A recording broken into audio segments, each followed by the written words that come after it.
长得也更漂亮了。你过了14层了，过了14层了！哎呦，14层太好了，真厉害！那小憨货已经过了14层，你现在赶过去，怕是也来不及了吧？你这家伙，千洛小姐，这2个人是青城山的弟子，好像是那道剑仙赵玉珍的。道剑仙的弟子，他们来雪月城做什么？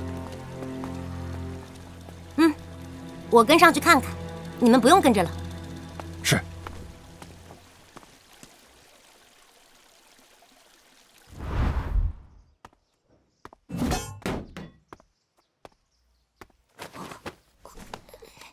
萧瑟，你怎么和这些青城山的人认识啊？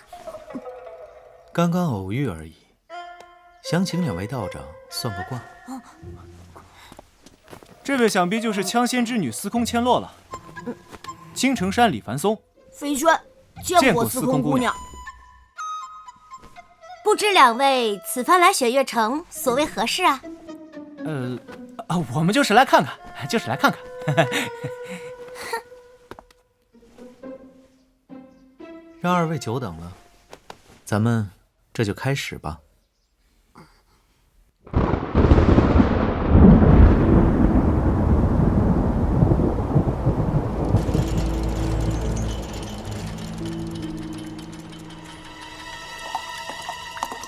掌香大监今日竟有空来老道这里做客，真是难得呀。朝中那么多达官显贵，都来钦天监求国师一见而不得。锦仙也怕吃个闭门羹丢了颜面，所以迟迟不来。掌香大监说笑了。此处便是钦天监星月阁了吧？据说历代监正都在此处观星象，测天下大势。国师可看出什么来了？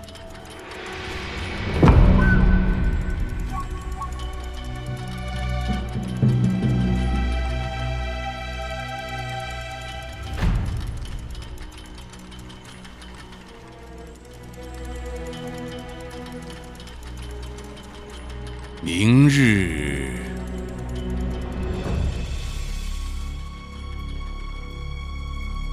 会下雨。